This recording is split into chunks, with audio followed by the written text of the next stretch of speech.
So ego. The question we need to begin with is not what the ego is. The question we need to begin with is how do we see ourselves? How do we see ourselves? Do we see ourselves by the name, race, gender, type of body we have? How do we see ourselves? How do we perceive? So if I was to ask, hey, Bill, who are you? And you might say, my name is X, Y, and Z. This is who I am. This is where I come from. All of those things.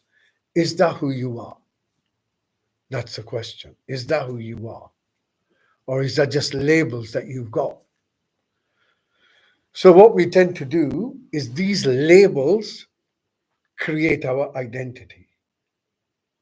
Okay? Now, this identity that you have, you weren't born with a name. You weren't born with an identity. You were born pretty, let's call it empty. Yeah? No content. You weren't anxious about anything. You weren't stressed about anything. You weren't depressed about anything. You were hungry. You let your mother, your father, your carers know you were hungry. You wanted changing. You let them know you wanted changing. But you weren't anxious because for you, there was no future because you were born in the moment and you live in the moment and you do everything in the moment like every child does for the first 4 or 5 years of their life. But during those 4 or 5 years of their life, they are slowly programmed, conditioned. And this conditioning is that you begin to believe, and that's the word, you begin to believe what you're being told about you. That's it. You begin to believe it. They say, oh, your name is X. Okay, my name is X. Do you know your name is that? No, someone told you. Okay. So this entity, you begin to identify with it. This is what we call the egoic complex. It's not like a static thing. It's always moving. It's always moving. That little chatter that you have within your head is the two sides of your self, your ego self, talking to each other. Normally, they tend to fight each other. That's the way it exists. But you don't have just one dominant egoic thing. There are different parts to it. You have one that you have at work. You have one that you have with friends. And you have one that kind of holds the whole thing together. But all of these then tend to compete with each other. They become sub-personalities. So to say that you have an ego is like saying there's only one thing in the soup. No, this complex, this little thing, this activity is basically what is used in order to create your identity. So particularly in the culture that we live in, your education, your race, your gender, your wealth, your status, all of these things give you an identity. And this identity gives you privilege.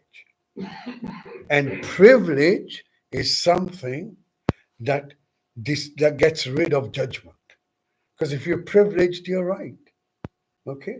So this identity that we are given, this identity that we live in, this egoic space that we are in, our mistake in life is that we believe that we are that. And it is never at rest. You can't stop it. It'll always be talking to you about something. The problem is that you believe what it's telling you. If it's telling you you're becoming ill, you'll believe it.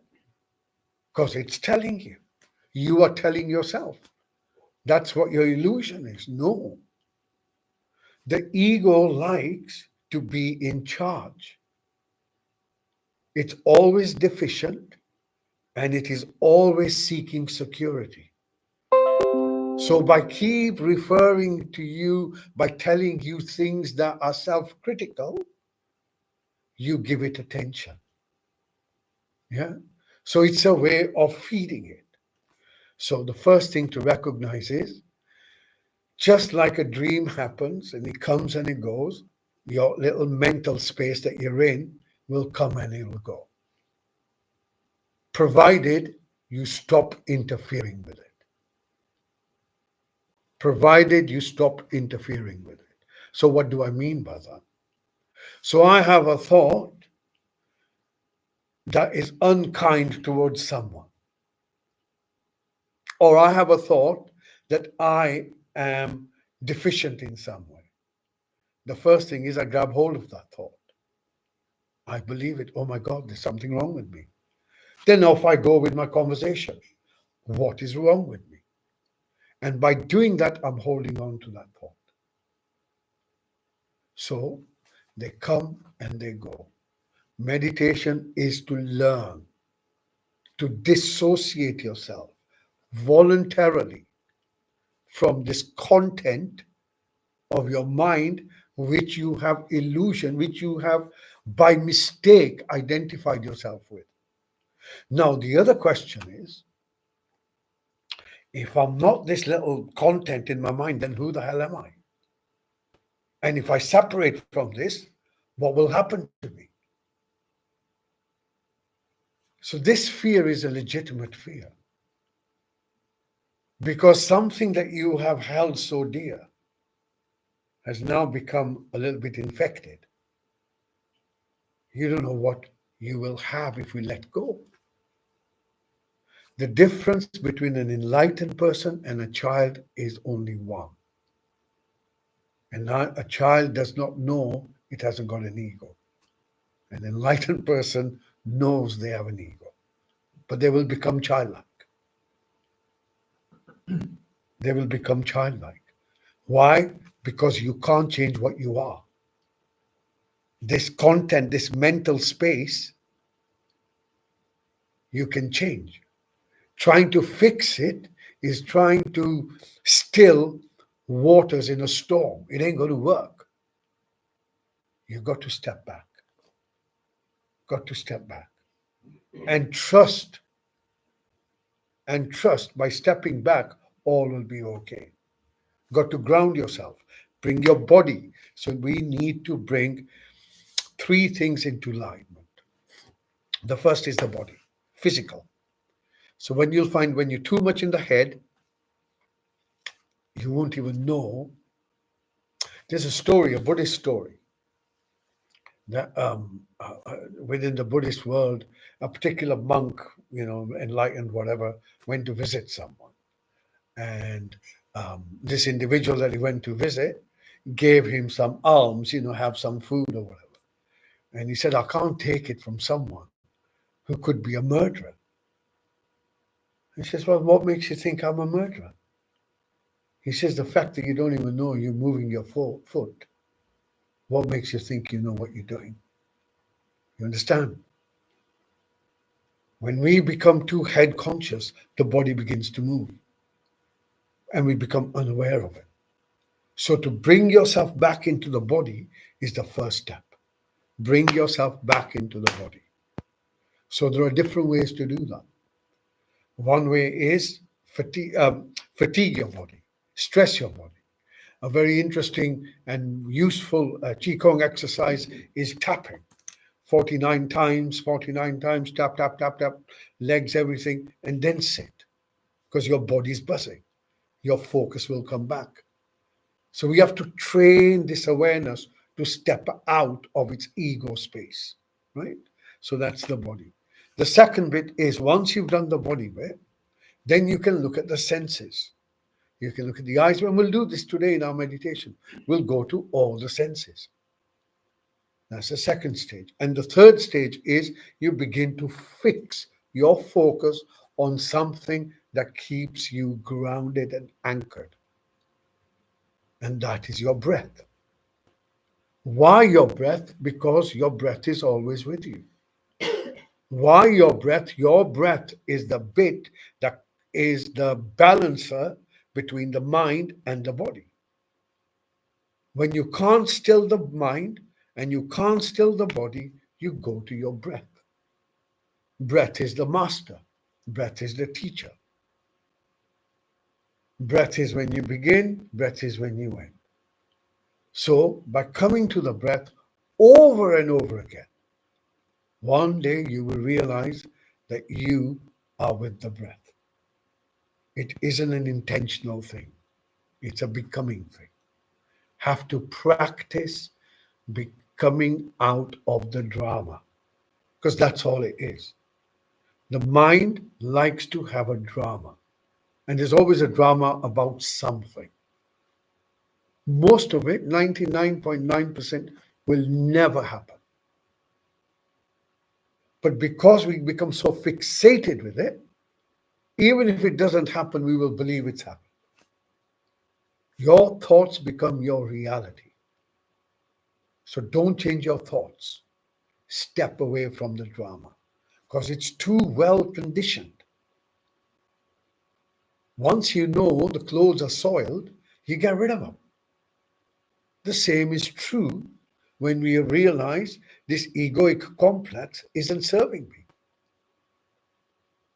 So rather than a conditioned sense of self, we build a new sense of self based on our experience. Through our meditation, we experience stillness.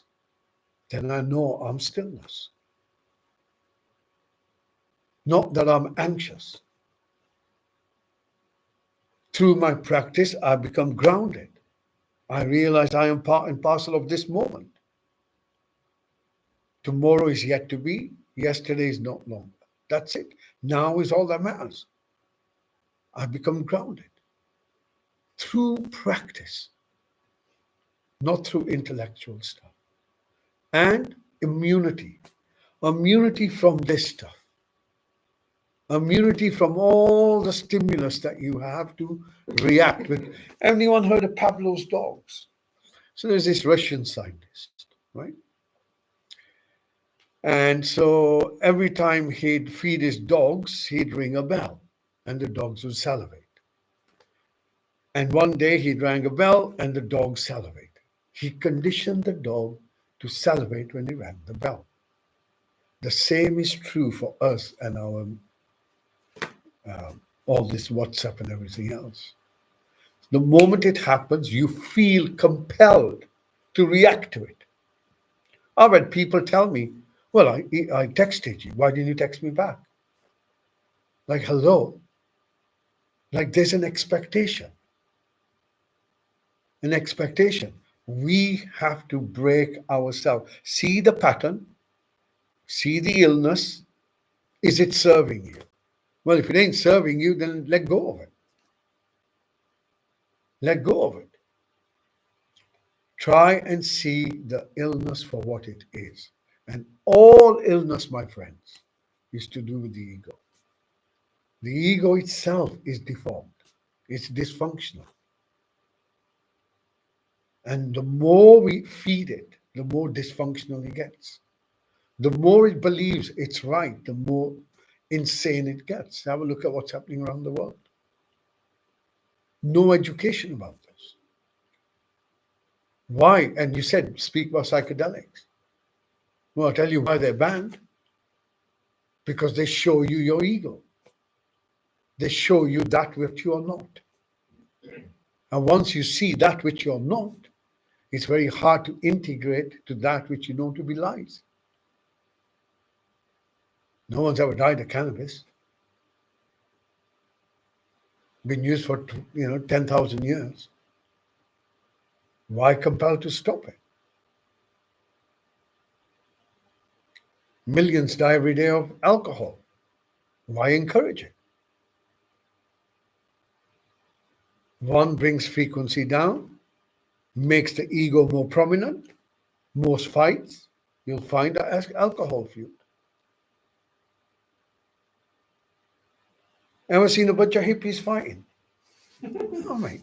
It's all peace, love, and flowers. Yeah?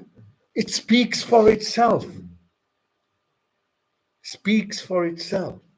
So the ego is better that you're not educated, because then you'll keep fighting with yourself.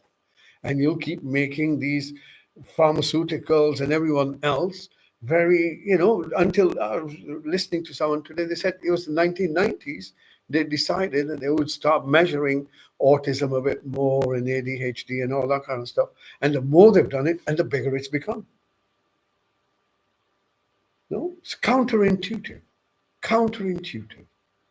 to make sure that we look at life and not try and normalize the egoic behavior, but educate people on how to take control of their own self-development. That's all it is. No one else can do it for you. That's the other thing. Only you can fix yourself. Someone can show you the way, but they can't do it for you. Can't do it for you. Which is why commitment, patience are absolutely essential until the grooves are on the path, or you're well on the path. Yeah. And once you're on that, it becomes part and parcel of you. And you will find the quality of your life. The only reason we do this is to improve our health and our quality of life. And if someone asked you, what is mental health? Everyone can tell you all the different illnesses. Anxiety, fast mind, this, da, da, da, da, da, da, da. But can anyone tell me what actual mental health is? How will you know? How can all of us experience one thing that we can say, hey, actually, this is quite mentally healthy? And you will find the only thing is contentment. Not even peace. Contentment. Big difference. Peace is we get along the way to contentment. You have to cross the kind of bridge of peace, right? It's part and parcel of it. Right? But contentment, a different flavor. And contentment is a little bit more permanent. Peace may go up and down. Contentment is where irrespective of what's hitting you now, irrespective of the thoughts, irrespective of the emotional roller coaster, you feel them for what they are, but you don't become them. Always find a center point. And this is now beginning to become really apparent to do with mental health. That drugs may not be as effective as simple practices, but through the right guidance. That's the only reservation I would make. Yeah. Hopefully that's given you some idea of where we want to go. So let's go with our meditation, all right?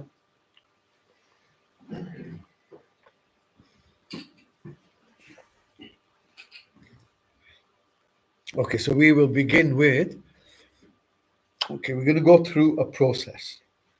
All right, so let's go through the process. And as I said, there are going to be different layers that we're going to go through. So layer number one, you're going to first adjust your posture.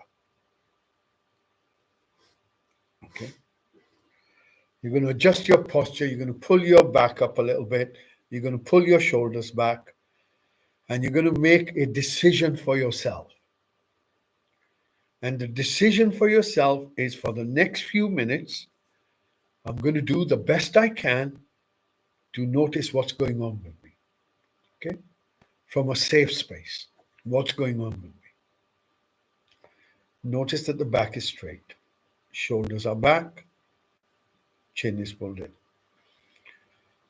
And when you take the next breath in, try and bring your focus to your body as best as you can. To yourself, actually. And as you hold your focus to yourself,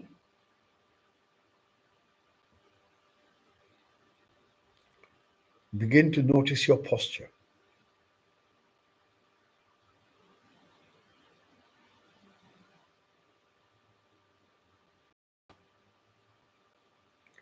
Okay? Begin to notice how you're feeling within yourself. What's going on? What's on your mind?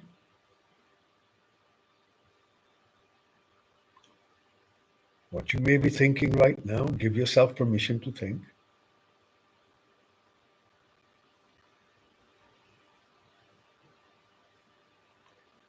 And then bring your focus to your chest.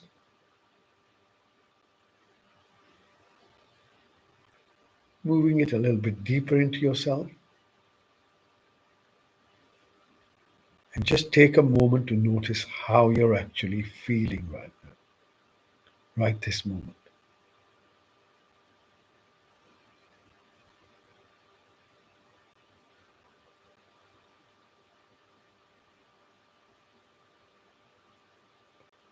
Okay? Now, before we get into our meditation, you're going to take your focus to your senses. So, first, bring your focus towards your eyes.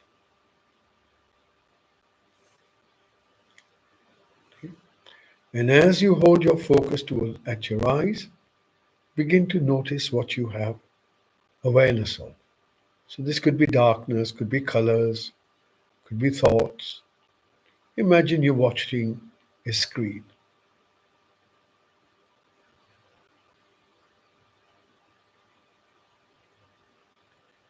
Next, you're going to take your focus to your ears. And you're going to begin to listen to the sounds around you.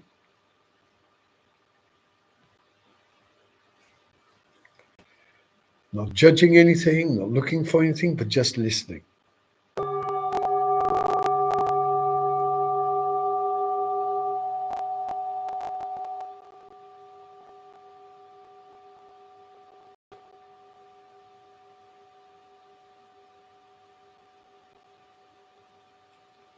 Just listening.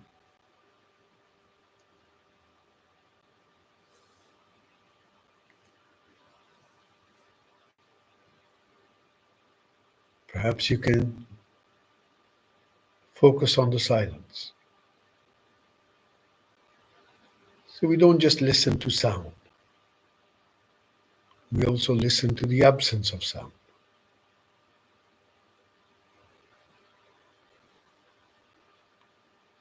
And now bringing your focus beneath your nose. And as the breath moves in, see if you can, if there's a fragrance, perhaps an incense,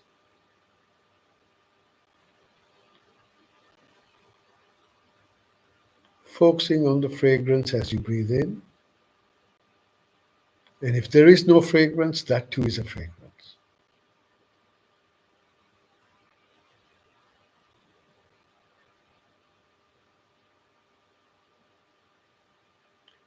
Next, move your focus now in your mouth, within your mouth.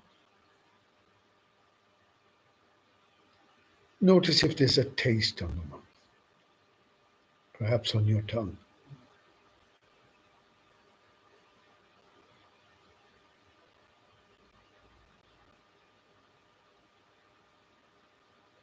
And now, if you imagine a hula hoop above your head, as this hoop comes down, it begins to scan your body.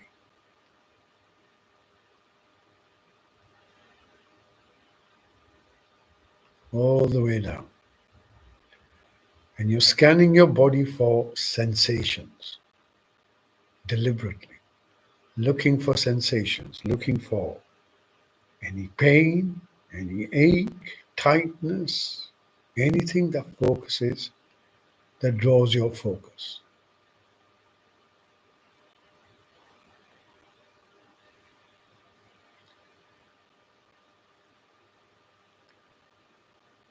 Now bringing your focus to the seat you're on. Okay?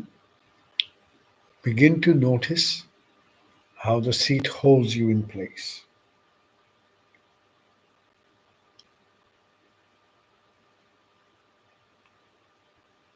Notice the sensations where your seat makes contact with your chair.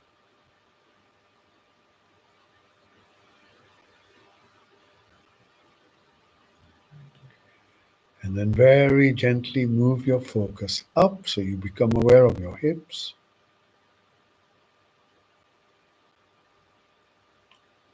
Slowly moving down your thighs towards your knees.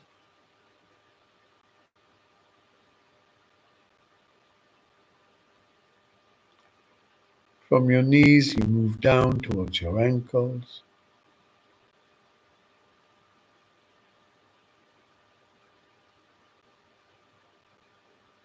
Notice your feet.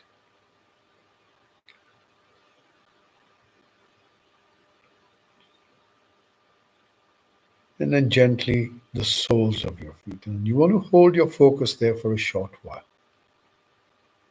Force yourself to hold it.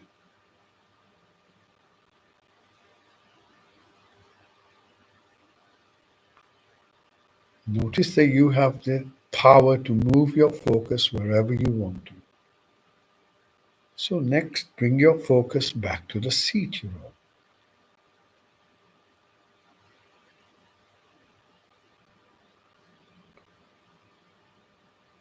Notice your back is straight, upright. And then gently bringing your focus from your lower back to your middle back.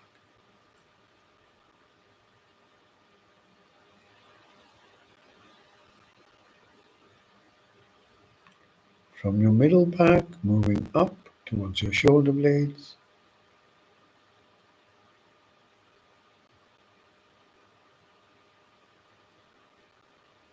Notice your shoulders.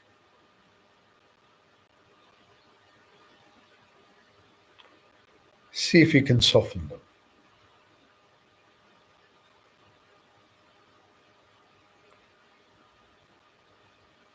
And then from your shoulders, move down towards your elbows, very deliberately scanning your body, bringing your focus into the body itself. From your elbows to your wrists.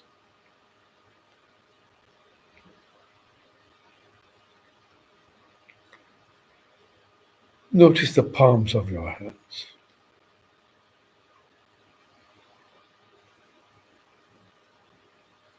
Fingers on your hands.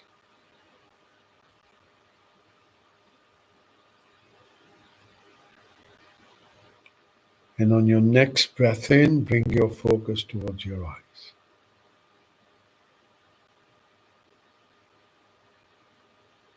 Notice what you have awareness of.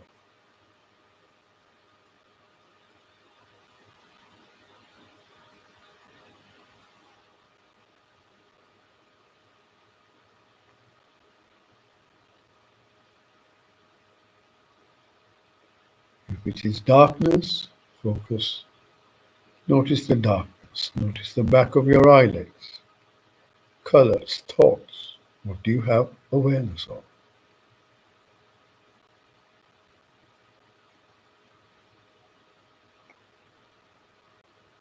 Next breath out, you allow your eyes to soften. And on the next breath in, you bring your focus towards your lips. Scanning your upper lip.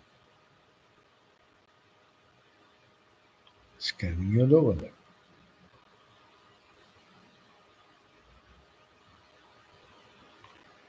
And then gently moving your focus within your mouth.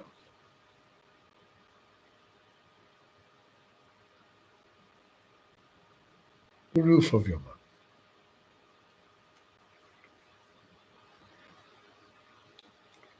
Inside cheeks.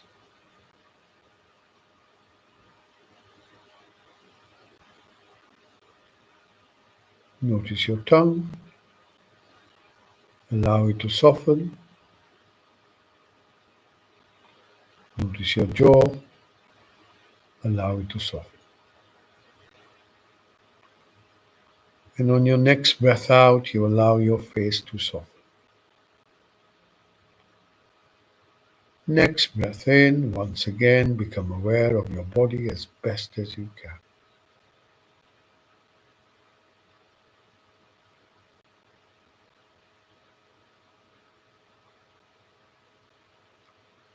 Take note if there's anything that draws your focus.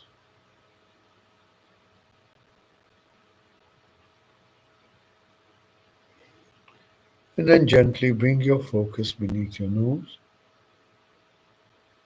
and begin to watch your breath.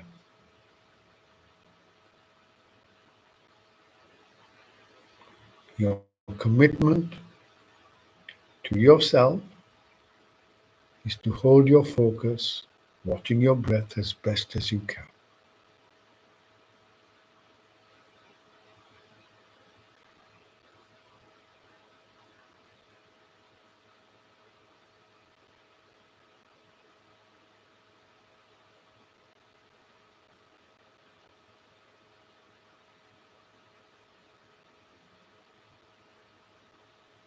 Stay with your breath.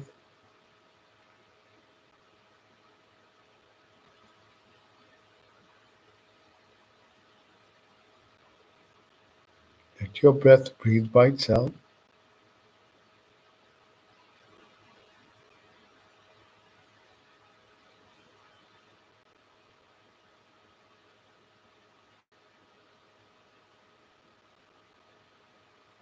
Notice the in-breath moving in. Notice the out-breath moving out.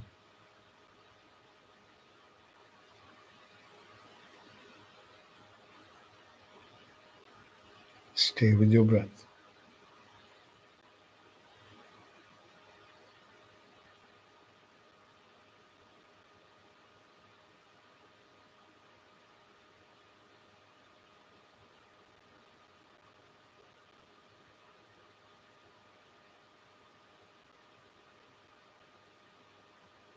When you find your focus has been distracted by my voice or a thought or a sound, notice the distraction, come back to your breath.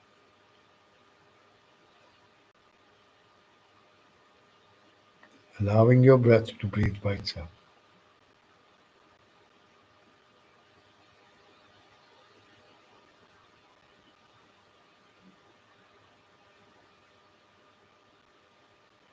See if you can notice the start of your in-breath and the end of your in-breath. Start of your out-breath, end of your out.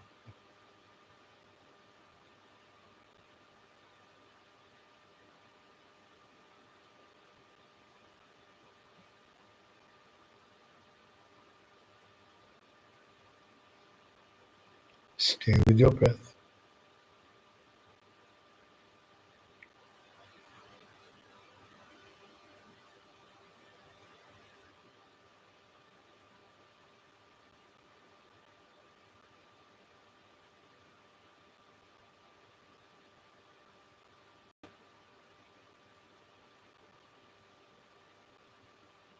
Stay with your breath.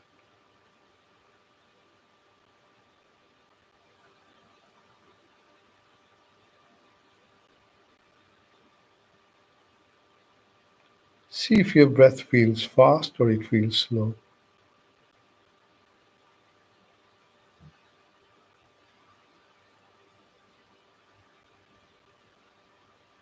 Stay with your breath.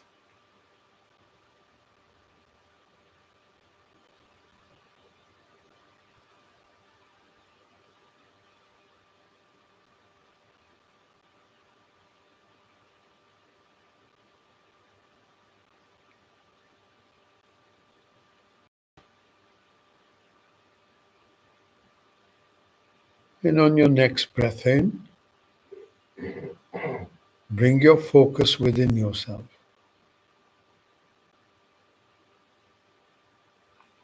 And by this, we mean what we're thinking, what's on our mind, what thoughts are dominating.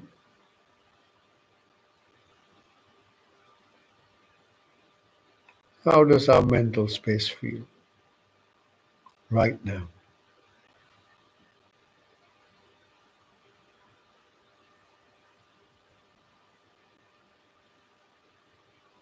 And then bringing your focus to your chest.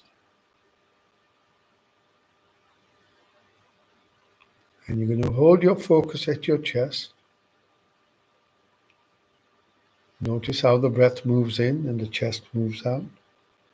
Notice how the breath moves out and the chest relaxes. Hold your focus at your chest.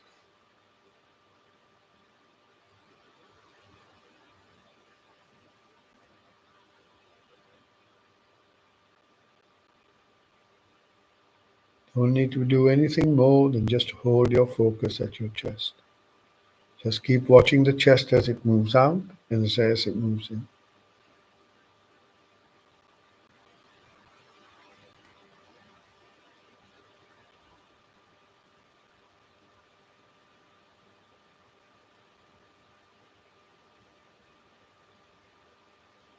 Notice the changes around your ribs as the breath moves in and the breath moves out.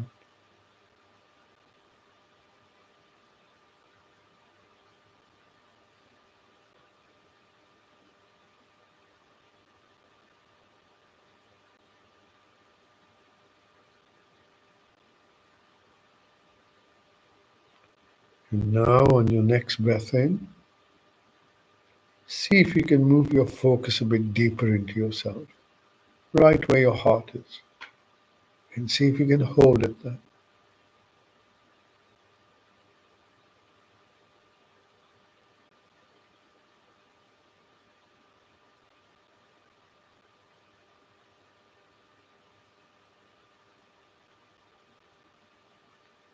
And as you hold your focus there, notice how you're actually feeling right now.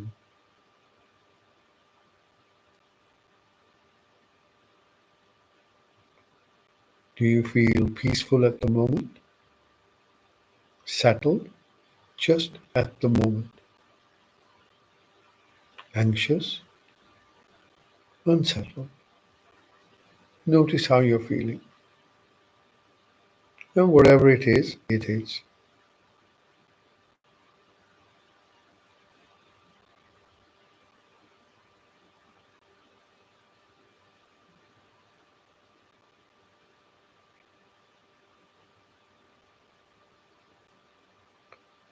Now, on your next breath out, you're going to open your focus to all the sounds around you and just simply begin to listen. You're not looking for anything, you're just listening. And you're going to see if you can follow the bell into the silence.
Notice your experience as best as you can.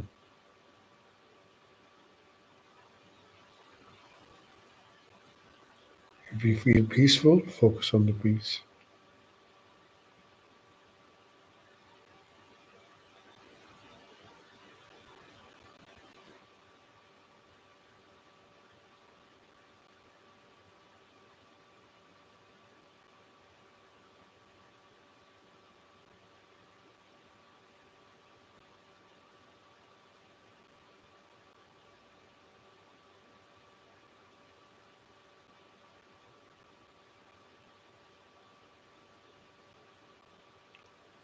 Gently bring your focus beneath your nose and once again begin to watch your breath.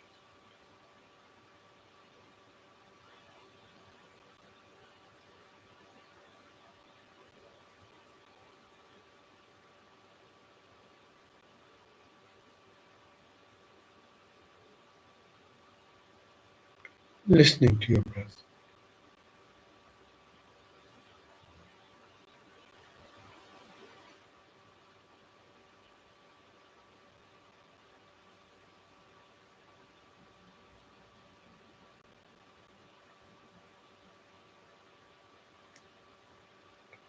Listening to your breath as best as you can.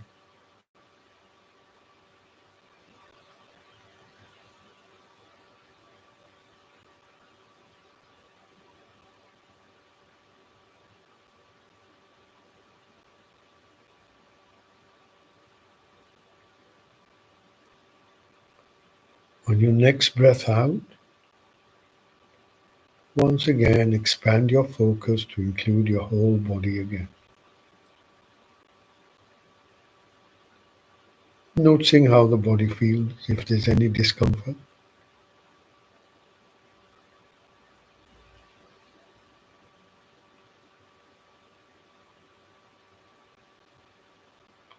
And then moving your focus to your seat. Notice the sensations in your body where the seat makes contact. Slowly bringing our focus back into the body. Moving up towards your hips. And then very gently allow this awareness to drift down your thighs towards your knees.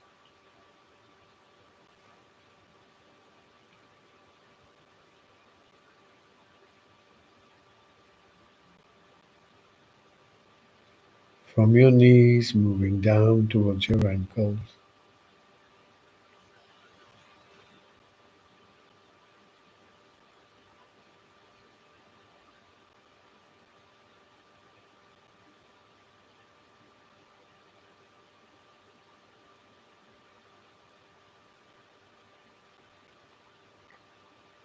Notice the soles of your feet.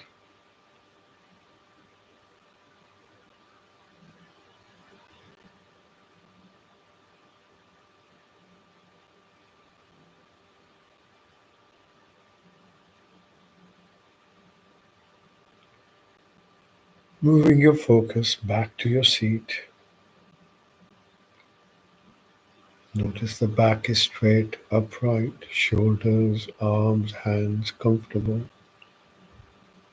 Eyes are still closed, mouth is still closed, and your face is relaxed. Coming back to your breath. And now, as the breath moves in, you can sense your body. As the breath moves out, you can sense your body.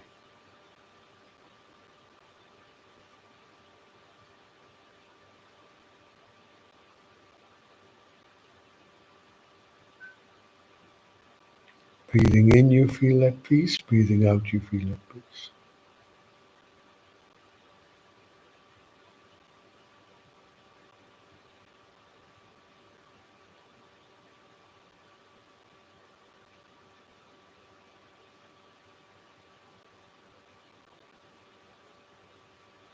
Notice how you feel within yourself.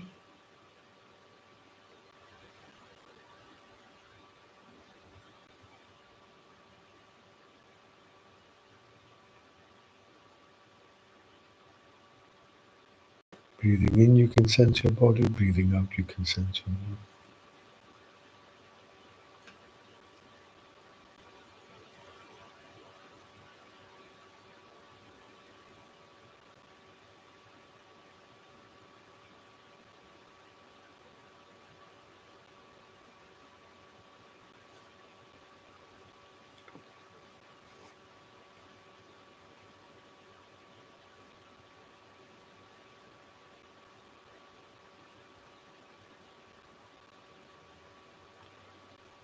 When you hear the next bell, use this bell to draw some slow, deep breaths in, and in your own good time, gently opening your eyes.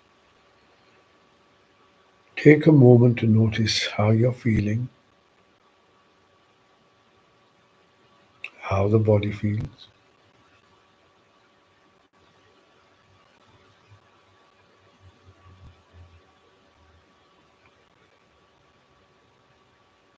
Use the bell to draw some slow, deep breaths in.